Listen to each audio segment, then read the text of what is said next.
Well, good morning. If there was a contest, you guys would be in the running because you made it on time.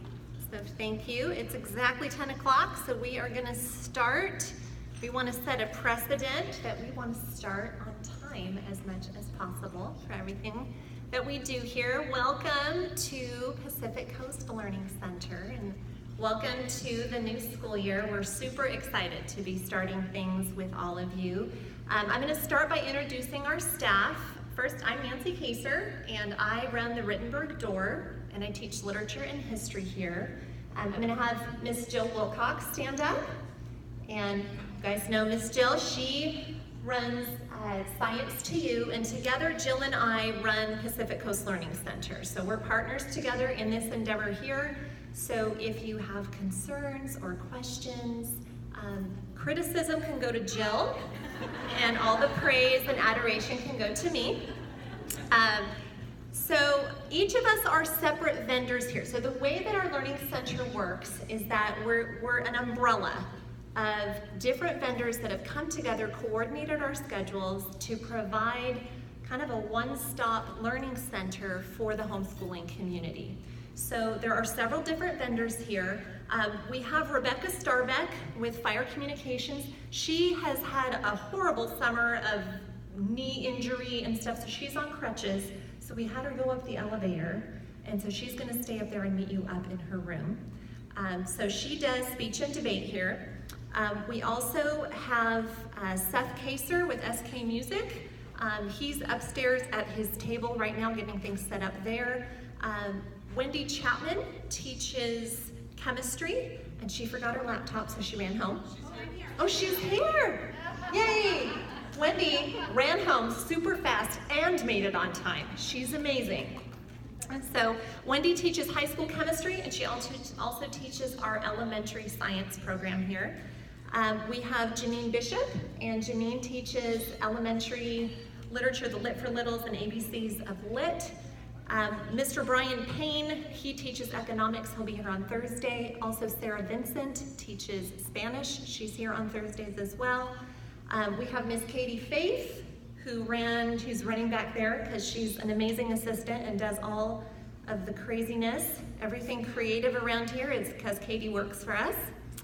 We have Denise Losi, and Denise is kind of the assistant to Julie Lopez, who is our campus facilitator coordinator person here, and Denise also runs our study hall.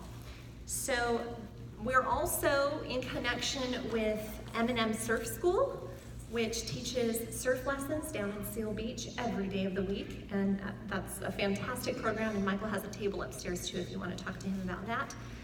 Okay, so a few key things to know about how we work here. The church and the homeschool program are completely separate. And also there's a preschool here. We're all separate. So if there is an issue that you're having with something going on here with our homeschool group, talk to us, not the church, because we're not connected. We rent space from this church, and they have been wonderfully, wonderfully generous to us. We're super grateful to Calvary Chapel Pacific Coast. We want to do everything that we can to preserve that relationship with them and to keep the church happy and want us to continue to be here. We want to stay here for years and years and years and serve this community. So we do have some church requested guidelines that we need to go over today. And they're all for things to run smoothly and also to keep everyone safe. So let's first talk about the parking lot. So when you come in, the preschool is actually, the doors to the preschool are right there when you come in. So there are little ones coming in and out all day long. So it's really, really important that we drive in super slowly and we look for the little ones. We have some little green plastic children out there now to remind you that there are real children present and to drive slowly. Don't hit the green plastic ones, don't hit any real ones. When you're driving through the parking lot, go very, very slowly. They're also in the parking lot. We're changing things a little bit differently from those of you who were here last year. It'll be a little bit different in where we're sectioning off an area of the parking lot for the kids to have a place to run around and do chalk and that kind of stuff. So the boundaries that we set with the little green plastic kids and the cones are meant to tell you you're not supposed to park there. Even if you're special, even if that's like your normal parking spot because you always park there, if it's blocked off, please respect the boundaries, don't park there. Another thing that we have here for your safety is security lanyards. Some of you got them when you came in. You can see Julie has that, Mrs. Lopez has those, the bright yellow lanyards. So these are for the safety of everybody on campus. It's basically your badge that says, I'm supposed to be here. I'm not creepy. So, maybe. It's also monitored not just by us, because we know you. After a few months, we're all gonna know each other. Mrs. Lopez knows you. She may have known you for years, but the preschool staff does not know who you are, and the church staff does not know who you are. So that yellow, it's bright yellow, so that everyone can look across and go, okay, that person's supposed to be there. So if you're not wearing your lanyard, someone should come up to you and say, you're not wearing a lanyard, what are you doing on campus? So it's for everyone's protection. We're gonna enforce it even more than we did last year. It's a big deal, so please wear your security lanyard at all times. If you happen to forget your lanyard, don't sneak in the door hoping that Mrs. Lopez doesn't see you, because she will, and then it's awkward. So, tell her, I forgot my lanyard at home, can I please, we have loaners. You can wear the loaner one, it's marked as a loaner, and then just give it back afterwards. If you lose your lanyard, it's $3 to get a new one. If you know that you're a person who loses stuff a lot, buy 10 right now. We'll sell them. Okay, the way to get your lanyard is to complete the online facility registration form. A lot of you have already done that. You can do it on your cell phone before you leave today. And if you've already done it, there's a list, you'll get your lanyard today. If you haven't done it and you do it today, you can get your lanyard on the first day of classes. It's just so that we make sure that we have all of your security information, that we have a medical release if something happens to one of your children. We know what their allergies are. It's for your kids' protection and for the protection of everyone here. So get your yellow lanyard. There is a facility fee. Most of you have already paid that. It's $30 if you have one student or $50 per family per semester. And we're gonna be hitting you up for that in January again. These funds are what we use to buy the plastic green children and the cones and the tables and light bulbs and toilet paper and trash bags. It's expensive to run a program like this, so that allows us to be able to have all those things. All of those funds go right back into benefiting your kids. Okay, so you walk in with your lanyard and you get your kids to class. So if kids 3rd grade and up, you can release them up the stairs and they can go to their class on their own. If you are in 2nd grade or below, you little ones, your mom needs to sign you in because you're little and it's just for your safety. So go up to the class, sign in, go pick them up afterwards, sign them out. We are not a drop-off campus. If you want to run to the grocery store while your child is in class, that's one thing. Be back on time to pick them up. We have a new policy. Last year we had some parents that would drop their kids off at 9 and their first class was at 11:30. So we love your kids and we want to keep them safe, but we have one Mrs. Lopez. So she can't babysit your children and run the campus. So any kids that are not being supervised directly by a parent will now have study hall as an option. So if a student's not in class, they're not in the presence of a parent, and classes have started, they will be sent to study hall and parents can retrieve them afterwards. Study hall is not a punishment, okay? So it's a safe place for your kids to go where they'll be able to work on their schoolwork. If you know that your student has a gap hour, or you know that you're gonna go to Target every Tuesday, and you want to have a place for your child to go in between, Mrs. Losi is going to be there to help with their schoolwork. She offers tutoring, she's brilliant. And we will also have some things, if a child doesn't have work that was sent with them to do for study hall, we will have some worksheets and books, and I have a full library they can check books out of. So study hall will be facilitating that kind of a thing. It is only $10 an hour. That's $150 for a whole semester. So if you have some extra charter school funds, you charter school people, that's like a really good deal. So you can still sign up for that. We still have room in that. If there is a stray child that ends up in study hall, it is, we charge by every 15 minutes. So $2.50 for every 15 minutes, okay?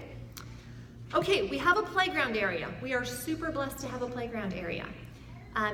It is shared with the preschool, and the preschool typically uses the playground for 45 minutes at the same time every day.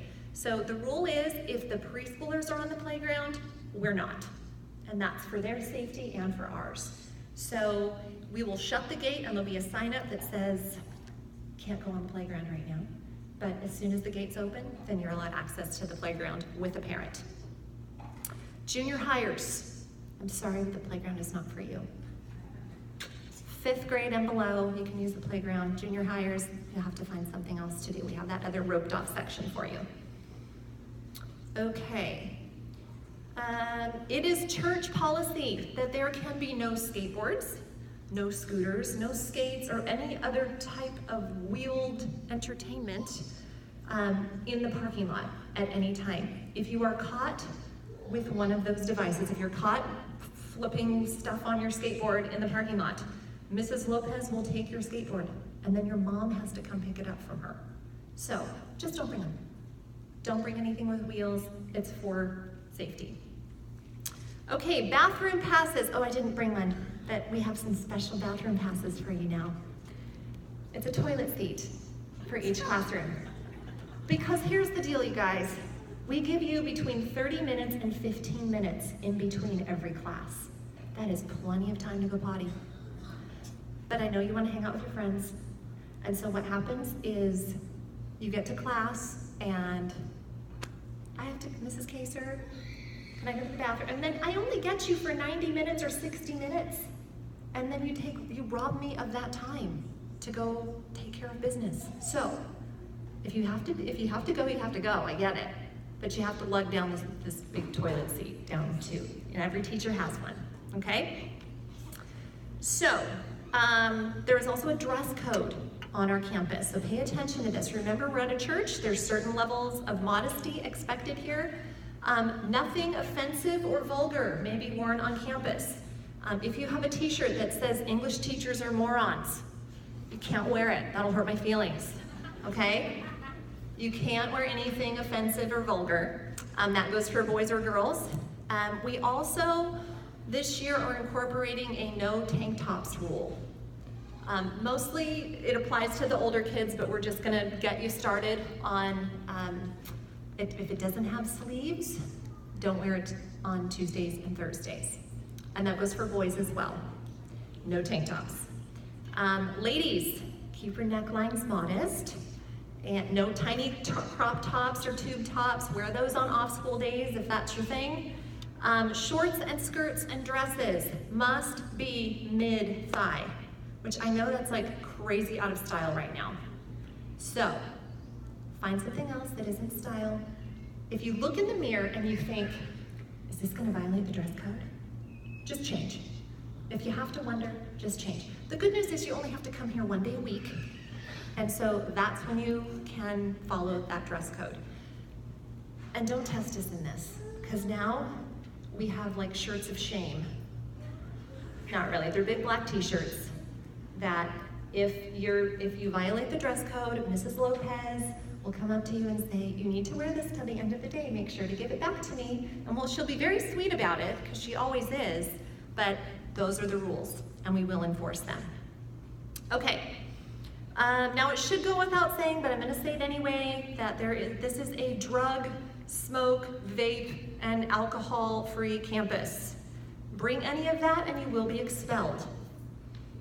If you do anything illegal, you will be expelled. And by expelled, I mean you will not be allowed to take classes here ever again, and we will keep your money for that semester, no refunds, and it's just really awful. We did have to expel somebody last year.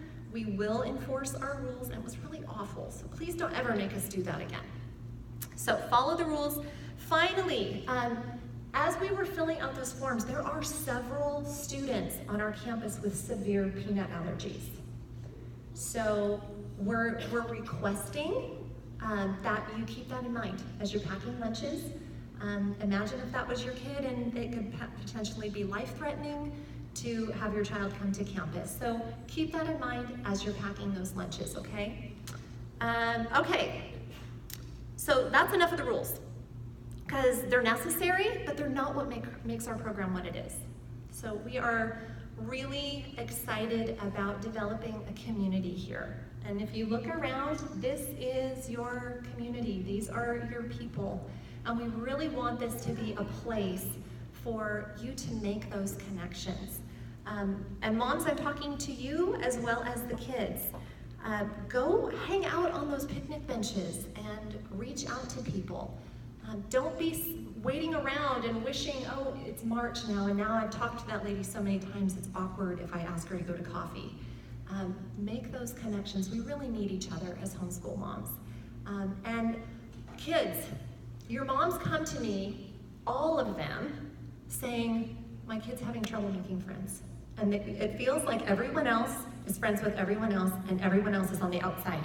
And you all feel that way, because your moms tell me.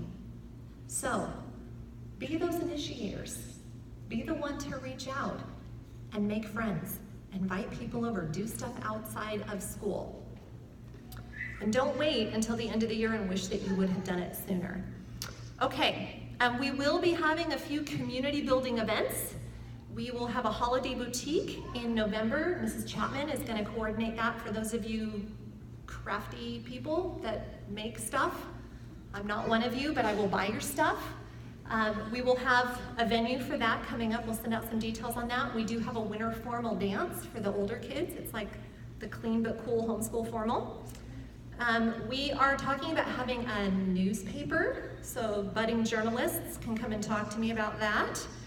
We were also going to have a high school graduation this year. So we're excited. Our program's grown. We have a significant amount of high school seniors, so we're going to do a graduation ceremony here. Okay, so the thing to know about our Learning Center too is it is student and parent driven. We're kind of a tiny staff, and we're working really hard to teach great classes and to offer high academic content. So that's our job, and all the other stuff is stuff that you guys as a community can build and do that together. So come talk to us if there's a club, if there's some sort of event that you'd like to see going on campus, and we'll see if we can make something happen. Okay, so we are ready to head into our class.